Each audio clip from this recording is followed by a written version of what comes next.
Ayer parece que en el Ministerio del Interior nos escucharon en el comentario, ¿no? Porque la pregunta que nos preguntamos, la pregunta que nos hacíamos ayer era ¿qué es de la vida de la ministra Mónica Palencia?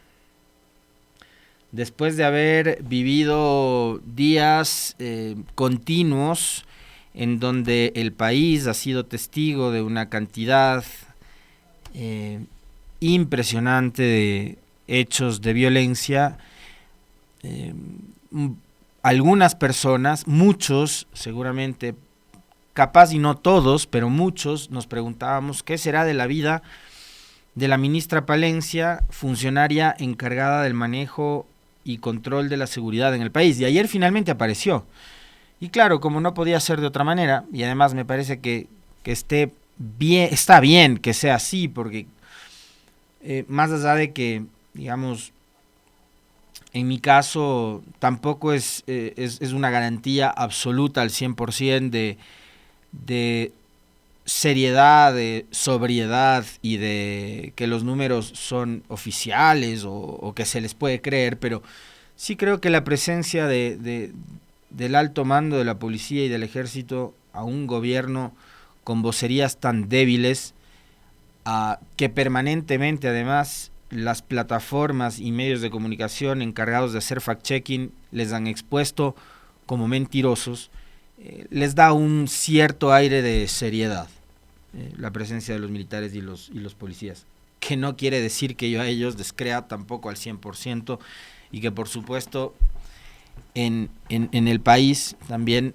así como hay un altísimo nivel de confianza en estos momentos en la fuerza pública, habrá personas que todavía desconfíe por las cosas que hemos vivido y hemos visto en los últimos años, ¿no? Así que ayer apareció Mónica Palencia después de haber vivido un fin de semana terrorífico, ¿no? Con muertes, con masacres en el país, a dar una especie de rueda de prensa con datos y con números que reflejan, digamos, el trabajo que según estas autoridades pues está haciendo el gobierno para contrarrestar los altos niveles de violencia que está viviendo el país. La nota de Radio Pichincha recoge justamente, la nota de la web de Radio Pichincha recoge los datos, la información, las declaraciones de estas autoridades que ustedes ven en pantalla, en una nota que titula 127 muertes violentas se registraron la última semana. Así como ustedes escuchan, 127 muertes violentas se registró en la última semana. La violencia en el país no cesa, dice la nota, del 27 de mayo al 2 de junio del 2024 se registraron 127 muertes violentas, si bien la cifra es menor a la registrada el año pasado con 163 casos. En promedio hubo 18 muertes violentas cada día. En una rueda de prensa brindada la mañana de ayer, el comandante general de la policía, César Zapata, señaló que de la cifra mencionada, 33 asesinatos se dieron en el interior de domicilios durante los últimos días. Zapata mencionó que se registra una disminución de 485 casos entre enero y el 3 de junio del 2024, un 13.76% menos que en el mismo periodo del año pasado. 13.76 menos, no 99% menos, como en algún momento dijo la ministra Palencia, mintiéndole al país. Estamos trabajando conjuntamente con la Fiscalía para poder llegar a determinar cuál fue el móvil por el cual se produjeron estos asesinatos y segundo, también para identificar los victimarios de este suceso, indicó Zapata, refiriéndose al atroz crimen cometido la noche del pasado domingo 2 de junio durante un ataque armado en un evento circense en Manta. La cifra es espeluznante, es decir, si ustedes, no sé si les pasó lo mismo que a mí, pero ver que 127 muertes han ocurrido durante la última semana, la verdad es que es espeluznante, resulta tenebroso y es la realidad de un país que se ha convertido en probablemente uno de los más inseguros del mundo, con seguridad, por supuesto, el país más inseguro de la región. Reacciones también hubo desde no solo el Ministerio del Interior y este aparecimiento de la ministra Palencia acompañada de los comandantes de la policía y del ejército, sino también por parte del presidente Daniel Noboa, que en un evento ayer en Quito dijo que la comandancia de policía y las Fuerzas Armadas se trasladarán a Manta tras la ola de ataques violentos. Un día después del asesinato de Cristian Nieto, legislador alterno de la Revolución Ciudadana, y su esposa, Nicole Burgos, influencer de redes sociales, el gobierno tomó una decisión de última hora en temas de seguridad ayer 3 de junio. Según confirmó el presidente Daniel Noboa, la sede de la Comandancia General de la Policía Nacional se trasladará temporalmente a Manta, provincia de Manabí. Desde allí se pelea esta guerra y el conflicto armado interno, dijo Noboa durante un evento en Quito este lunes. El mandatario también indicó que en los próximos días estará en Guayaquil y Manta para dar seguimiento a las acciones de seguridad que propone su gobierno en la lucha contra el crimen organizado. Tras las declaraciones de Noboa, la presidencia explicó en detalle los alcances de esta decisión. En concreto, mediante decreto ejecutivo número 290, se dispuso que, además de la Policía Nacional, las Fuerzas Armadas hagan de Manta su nuevo centro de operaciones. El documento ordena al Ministerio de Defensa y al Comando Conjunto de Fuerzas Armadas que ejerzan temporalmente sus funciones desde Manta. El comunicado dice: Manta es el nuevo centro de operaciones del Comando Conjunto de Fuerzas Armadas y de la Comandancia General de la Policía por disposición presidencial. La mañana de este 3 de junio, el presidente Daniel Noboa Sin dispuso mediante decreto ejecutivo al Ministerio de Defensa y al jefe del Comando Conjunto de las Fuerzas Armadas que efectúen las acciones necesarias para que el Comando Conjunto de Fuerzas Armadas y demás órganos que consideren necesarios ejerzan temporalmente sus funciones y atribuciones desde la ciudad de Manta. De igual manera, el primer mandatario ordenó en este documento que el Ministerio del Interior junto al Comandante General de la Policía coordinen las acciones requeridas para que la Comandancia General de la Policía Nacional y otras dependencias que se consideren también ejerzan sus funciones desde esta ciudad de manera temporal. Desde aquí se peleará esta guerra y este conflicto armado interno, anunció el jefe de Estado e informó que también acudirá a Manta y Guayaquil para liderar acciones. El asesinato de Nieto, recogen algunos medios de comunicación, se suma a otros en Manabí, como lo ocurrido en marzo pasado, cuando Brigitte García, alcaldesa de la ciudad de San Vicente, fue asesinada a tiros, pese a que entonces regía un estado de excepción decretado por el gobierno. A inicios de enero pasado, cuando Noboa no llevaba ni 2 meses en el poder, se decretó ya un estado de excepción por los elevados índices de violencia y se declaró el conflicto armado interno contra 22 bandas criminales. Y no hay que olvidarse también de que hace pocos días fue asesinada una funcionaria del municipio de Portoviejo, en la provincia de Manabí, encargada de la seguridad, ¿no?, de ese cantón. Ahora bien, la pregunta que uno se hace con respecto de esta decisión que ha adoptado el gobierno, yo no sé si la decisión es buena o mala. Puede resultar positivo que trasladen las comandancias hasta Manta, pero puede resultar que no. Es decir, la comandancia bien podría seguir operando desde Quito. cuál es la necesidad de trasladar como institución la comandancia a una X ciudad. Y la pregunta también es, en este caso, ¿por qué a Manta? ¿Por qué no, por ejemplo, a Durán, en la zona 8, Guayas, convertida actualmente en la ciudad más insegura del mundo, con 145 asesinatos violentos por cada 100.000 habitantes?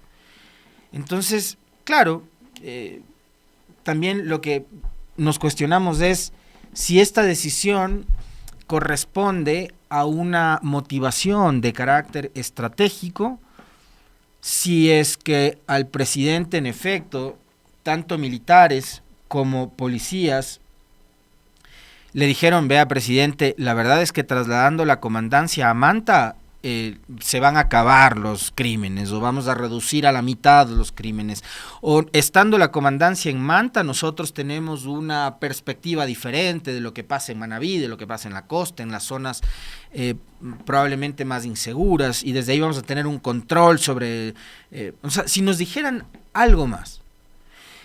No solo esa frase absolutamente prefabricada, desde aquí se peleará esta guerra y este conflicto armado interno, ¿ya? Es un eslogan que seguramente lo van a utilizar como lo han utilizado en este comunicado que ha subido la presidencia ayer en horas de la tarde, en los videos que van a circular en TikTok y en redes sociales en las próximas horas. Creo que deberían decirnos alguito más, ¿no? Como para poder creer que esta es una buena decisión, no como alguien nos comentaba, se me escapa ahora mismo por acá, Charlie, en el TikTok, de que esta no es ni una buena ni una mala noticia, no es ni una buena ni una mala decisión, me parece a mí además una decisión que se toma en caliente y que obedece más a una respuesta, digamos, es una respuesta mediática que obedece más a los titulares de prensa y a esto, ¿no? De que hay 127 muertes violentas durante los últimos días, en la última semana. Y si hoy, por ejemplo, hay una masacre en Machala, capaz, y el presidente dice: no, mejor no se vayan a Manta, mejor váyanse a Machala. Y si pasado mañana hay una masacre en Esmeraldas, el presidente les va a tener, les va a convertir en una comandancia itinerante, ¿no? Es que no encuentro otra explicación. Por eso creo que este tipo de decisiones deberían ser más explicadas. Yo no creo que haya, les he dicho 50.000 veces, además caemos en esta conversación y en esta discusión todos los días, porque lamentablemente, ¿de qué otra cosa podemos hablar? Es decir, si ayer en la mañana con ustedes estábamos hablando de este hecho espantoso que ocurre la noche del domingo en Manta, en un circo al que van familias enteras con niñas, niños, y ayer uno empieza a informarse de lo que pasa en el país y nos encontramos con que hubo un atentado en un mercado popular de Guayaquil, con 2 personas asesinadas y otras 3 heridas.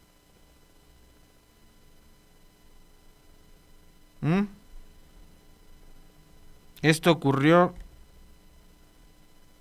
ayer tarde en el mercado 4 Manzanas, en Guayaquil. 2 fallecidos, 2 asesinados más bien, ¿no? Para hablar con propiedad. Y 3 personas heridas.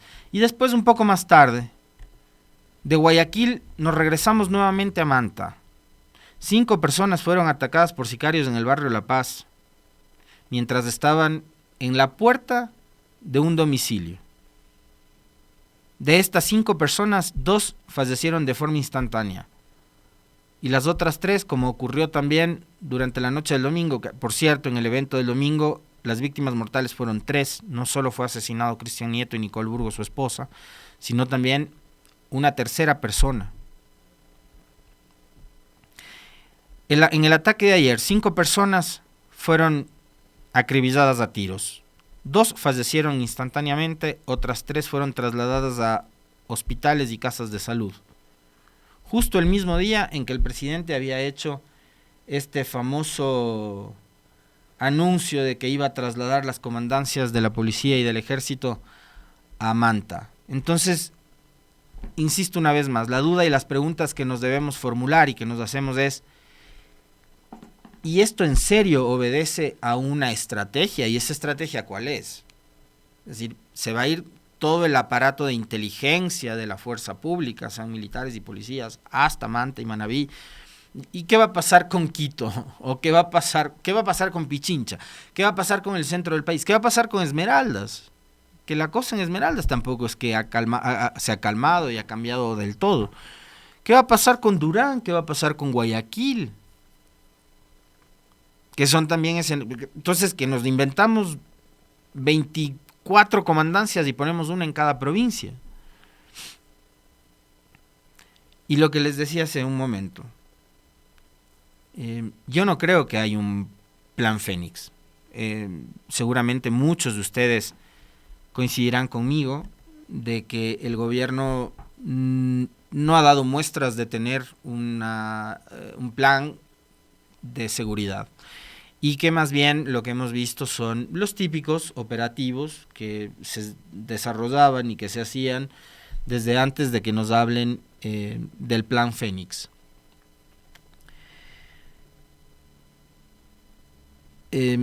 Entonces, esto evidentemente, si es que no nos explican a los ciudadanos, no al periodismo, a los ciudadanos, el por qué se toman estas decisiones, lo único que le hacen pensar a uno es que se trata de más venta de humo, de que además es una actitud absolutamente reactiva.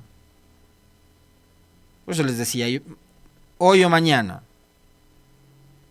en Cuenca, ocurren masacres o lo que sea, y van a decidir entonces trasladar la comandancia ya no a Manta, sino a Cuenca, o que se vayan de Manta a Cuenca.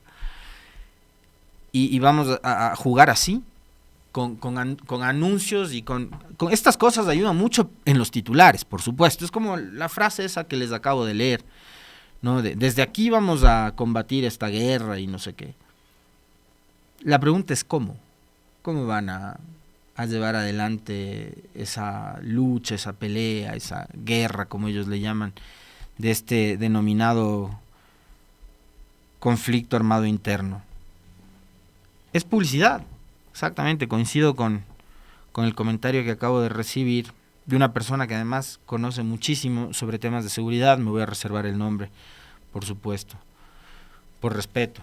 Pero es solo publicidad, son frases, insisto, prefabricadas, que ya se convierten en frases cliché, que las repiten y que hoy probablemente las veremos en más TikToks. Mientras siguen ocurriendo atentados como el del mercado de las 4 manzanas de ayer en Guayaquil, como el atentado en una puerta de una casa en Manta, o como los sicariatos que hemos visto a plena luz del día que han ocurrido durante los últimos días en Cuenca, en Durán, en Guayaquil y en cualquier otra ciudad del país.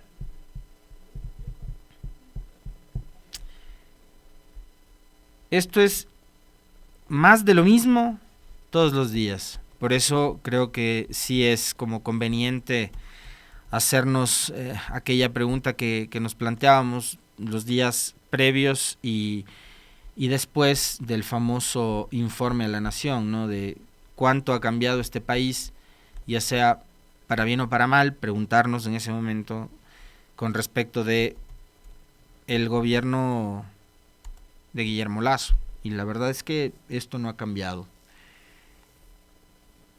Y la verdad es que, digamos, entre otras cosas, parece que no cambia porque la seguridad sigue estando en manos de funcionarios que me da la impresión, como ocurría en el gobierno de Guillermo Lasso, no conocen, no saben y no están completamente al día y al tanto del manejo de problemas tan críticos y tan graves como los de la seguridad. Yo a la señora Palencia no la conozco, no tengo el gusto ni el disgusto de conocerla, nunca la he entrevistado, es una persona absolutamente desconocida para mí. Sé que es abogada, sé que su profesión es la abogacía y probablemente la señora Palencia debe ser una muy buena abogada. Yo no tengo dudas de que, porque si era abogada además de las empresas del presidente Noboa, quiere decir que además debe ser de esas abogadas que cobran y cobran, ¿no? Seguramente es muy buena abogada, una extraordinaria abogada, debe ser, yo estoy segurísimo que es una gran abogada. Pero preguntémonos cuánto conoce, cuánto sabe sobre seguridad. ¿Cuánto conoce y sabe sobre criminología?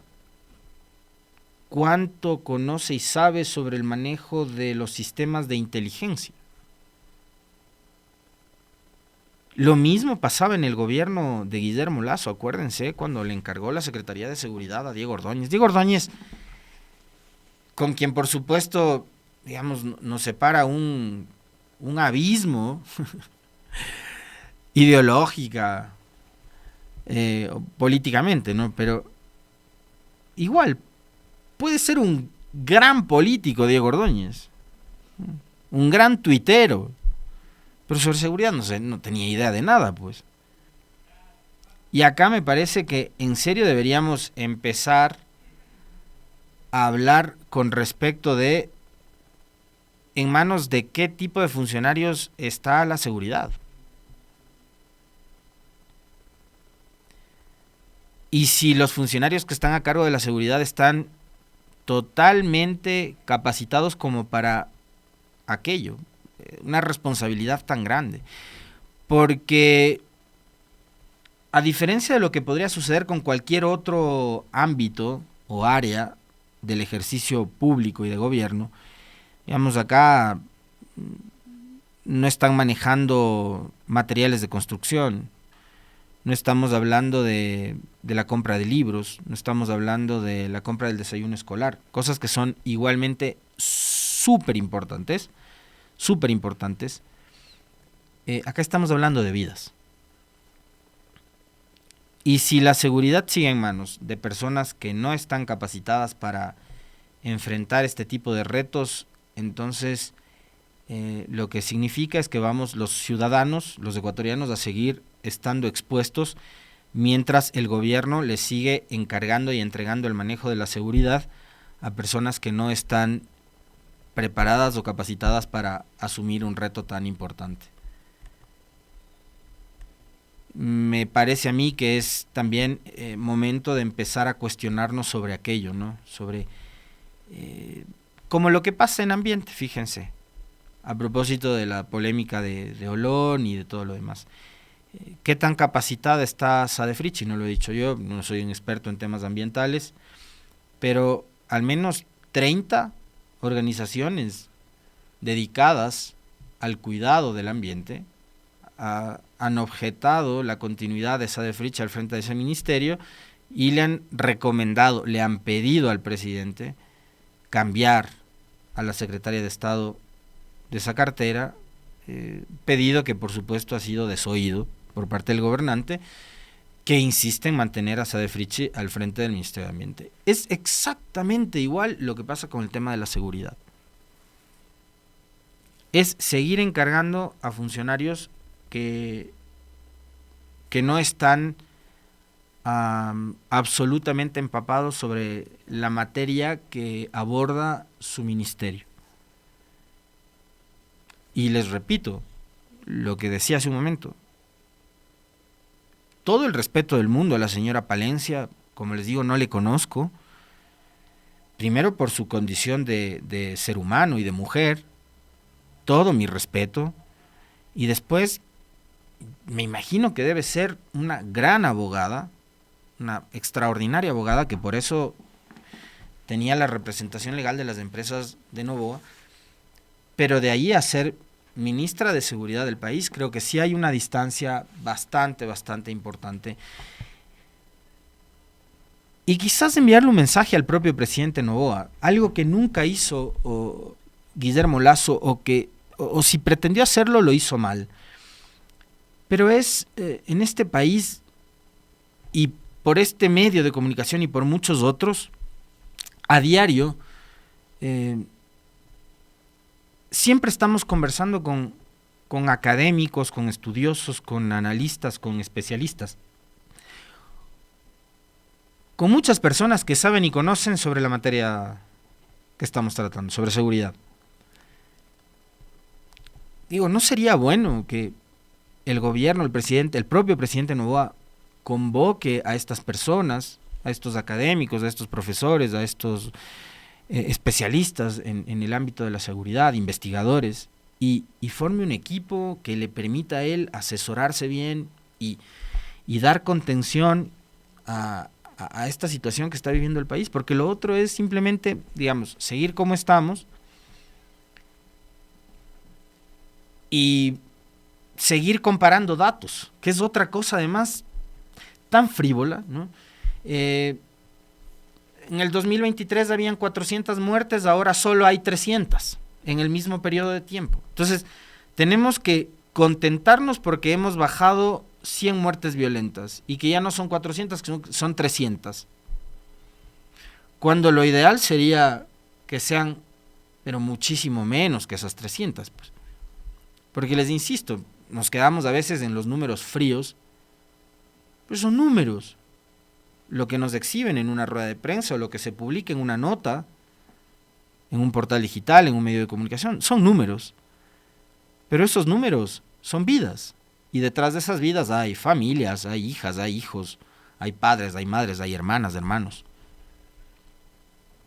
Y lo que se debería hacer, más allá de presentar o exhibir números de la supuesta reducción de las muertes violentas en el país, sería evitar que a la gente le sigan matando. Y no solo matando, porque capaz y el dato de la policía, de esa reducción del 13% de muertes con relación al año pasado, es cierto, pero el problema es que en contrapartida los secuestros y las extorsiones se han incrementado, casi el doble en este país. Entonces, lo que significa que la violencia, el crimen, la delincuencia está viendo que sí, que no necesitan recurrir al asesinato como para poder sacar réditos. Y por supuesto, dejen de hablarnos de una paz que no existe, ¿no? Dejen de hablarnos de una paz y una tranquilidad que es absolutamente ajena a la vida de los ciudadanos de este país, que ahora procuran en muchos casos ya ni salir de casa, porque ¿quién te garantiza que si te vas de paseo a algún lugar te secuestren 30 días y te tengan encerrado 30 días, como pasó hace algunos días acá en Mindo? O que te maten mientras estás comiéndote un ceviche, como pasó hace algunas semanas atrás en la ciudad de Quevedo, con una reina de belleza, modelo de televisión, mencionada en uno de estos famosos chats de los casos que maneja la fiscalía, ¿no? Paz y tranquilidad en este país simplemente no existe, y los voceros del gobierno, sus asesores, sus funcionarios, deberían ser un poco más empáticos, sobre todo con todo el país, pero sobre todo con las familias y los allegados de las personas que han sido víctimas de la violencia durante todo este tiempo. Hablar de paz y de tranquilidad en un país que está asediado por la delincuencia no es precisamente lo más empático, y menos todavía si es que esos mensajes o esos discursos de los voceros gubernamentales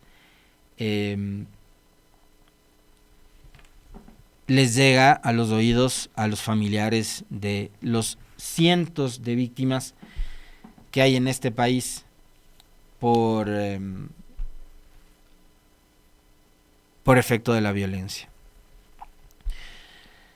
Ayer ya nos íbamos quedando sin tiempo en el comentario y por supuesto quería referirme a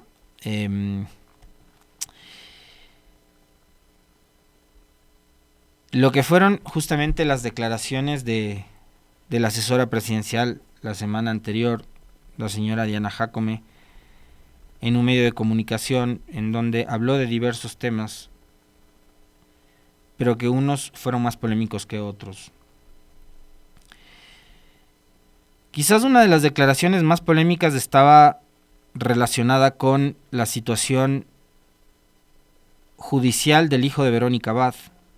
Él tendrá que responderle a la justicia y decirle a la justicia justamente cuál es su verdad, y él es un asunto muy personal suyo,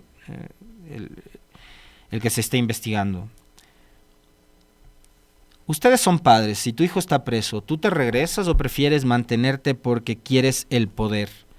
Esas fueron las palabras con las que el pasado 31 de mayo Diana Jácome, asesora presidencial, cuestionó a la vicepresidenta Verónica Abad.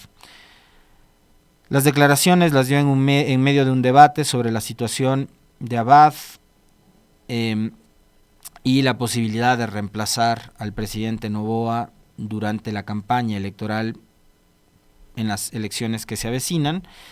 Es la segunda vez en una misma semana que un funcionario del gobierno de Noboa se refiere a la oposición que genera al interior de Carondelet la posibilidad de que la vicepresidenta Abad asuma el poder. El pasado 27 de mayo, el viceministro de Gobierno Esteban Torres dijo que sería nefasto que Abad asuma el poder. Como Jácome, Torres también dijo que temen lo que podría hacer como presidenta.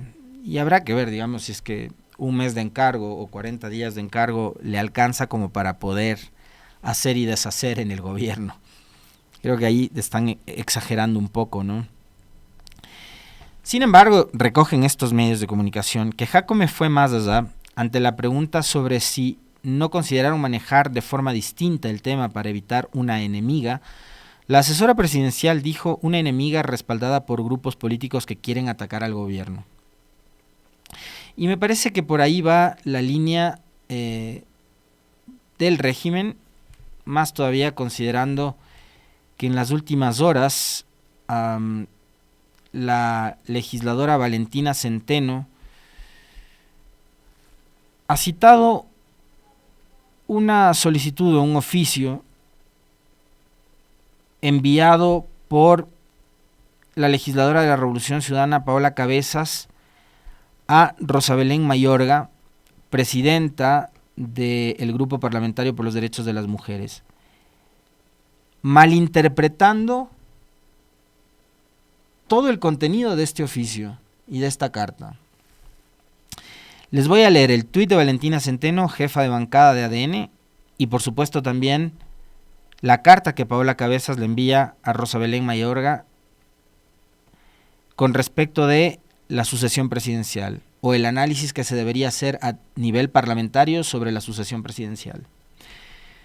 El tuit de Valentina Centeno dice: con el llamado de la asambleísta Paola Cabezas para exigir que Verónica Abad ocupe el cargo de presidenta, queda en evidencia a quien respalda el correísmo, que es o va en la misma línea de lo que decía Diana Jácome, asesora del presidente, en la nota que les leí hace unos segundos, ¿no? Una enemiga respaldada por grupos políticos que quieren atacar al gobierno.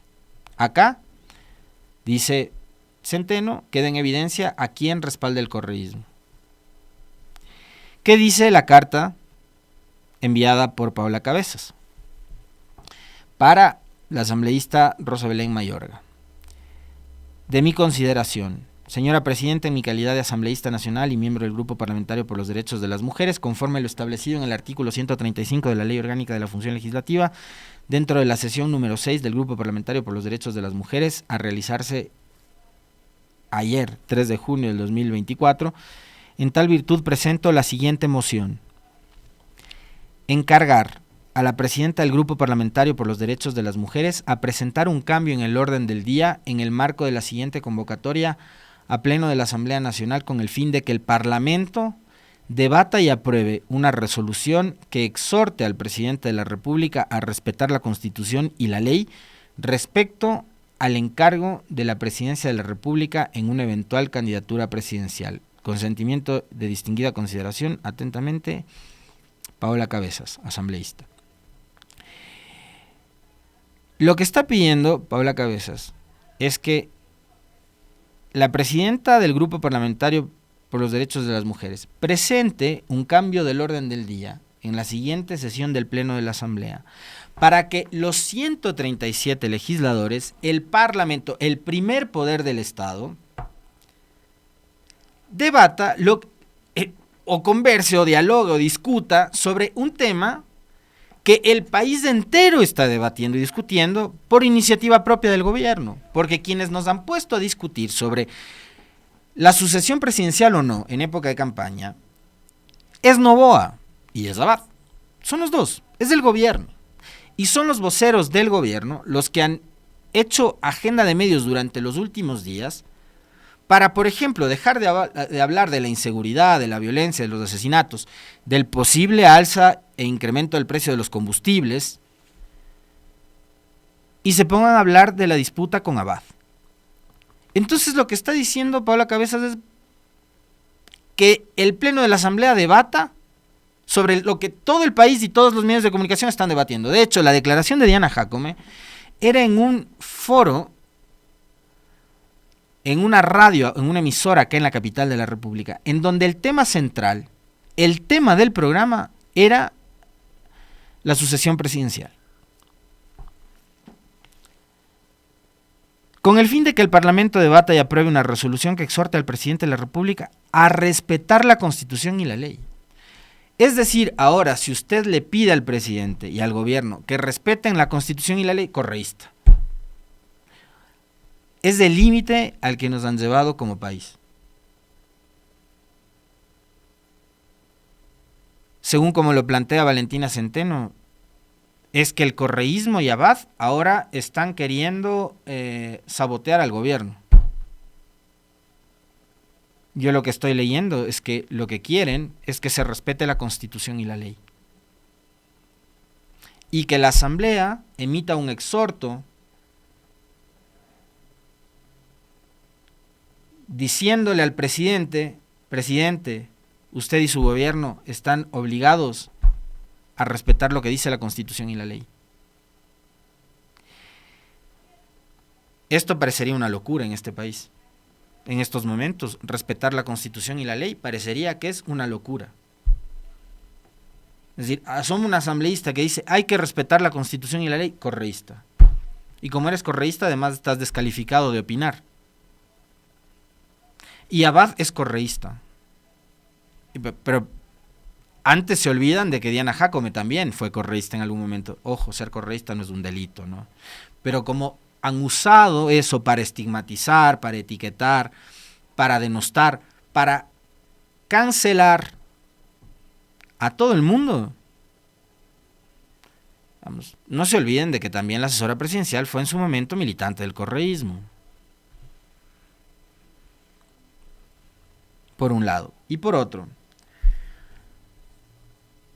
algo que lo comentaba durante la entrevista de ayer con el doctor Esteban Ron, que nos dio una cátedra, por cierto, con respecto de materia electoral, ¿no? Desde el punto de vista jurídico, académico, por supuesto también. Esteban Ron es académico, profesor universitario, que tiene que ver con la forma en la que se está ahora mismo utilizando abogados, especialistas, juristas, que se la pasan dando cátedra todos los días sobre la constitucionalidad, la ley, el cumplimiento de la ley y demás, que ahora están tratando de estirar al máximo esa constitución y esa ley como que si fuera un elástico para cumplir el capricho de un presidente al que le resulta incómoda la presencia de su vicepresidenta. Y esto es de locos, porque si mañana llega un presidente al que no le gustan los colores de los símbolos patrios, ¿qué va a hacer? Va a hacer todo lo posible por cambiar los símbolos, los colores de la bandera y el escudo. Es una exageración lo que estoy planteando, por supuesto. Pero a mí me deja pensando eso. Es decir, si mañana hay un presidente al que no le gusta algo, porque no le gusta o porque no le conviene y tiene que estirar la Constitución o pretender promover interpretaciones jurídicas antojadizas para satisfacer sus caprichos, es eso lo que estamos viendo en este momento. E insisto una vez más, es un capricho que tiene un origen en una decisión de Noboa. En ese momento no era presidente, intentaba ser candidato y él decidió que Verónica Abad sea su candidata a vicepresidenta. Fue una mala decisión de Noboa. ¿Cuántas malas decisiones más habrá tomado Noboa durante estos 6 meses? Ustedes saquen cuentas de cuántas malas decisiones ha tomado Noboa, como por ejemplo poner a Robo como ministra de Electricidad, o como poner a Sade Friche como ministra de Ambiente, o como poner a Palencia, que es la abogada de sus empresas, como ministra de Seguridad. Y las consecuencias y los resultados están ahí a la vista de todos ustedes y de todos nosotros. Y a propósito de estas vocerías, ¿no?, que salen y dicen lo que se les ocurre, me avisan si ya está el invitado, por favor, para no extenderme más de la cuenta, porque ya se me va acabando el combustible, te cuento, Emily. Otra declaración a propósito del tema Abad, que le escuché ayer, y seguramente ustedes también la deben haber escuchado, a Diana Jacome, que dice que al gobierno no le quita el sueño el tema de Abad. Hace una semana Esteban Torres decía que sería nefasto dejarle a Abad encargada de la presidencia. Ahora dicen que no les quita el sueño.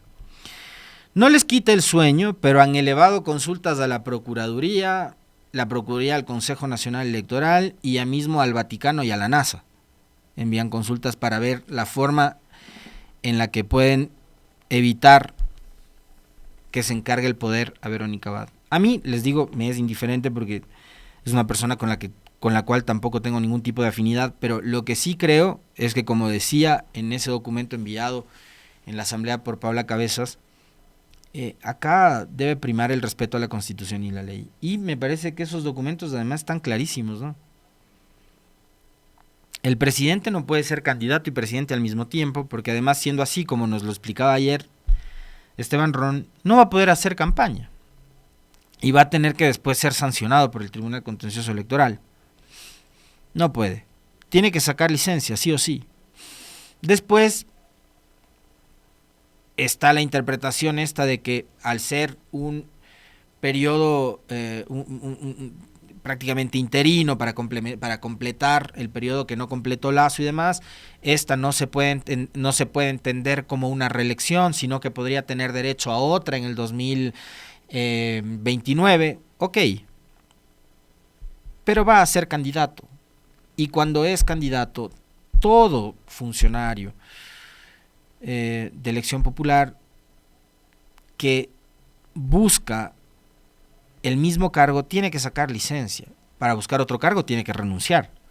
Pero en este caso el señor Noboa está buscando ser nuevamente presidente de la República y va a tener que sacar licencia. O sea, parece que ahí no hay que darle vueltas a este asunto.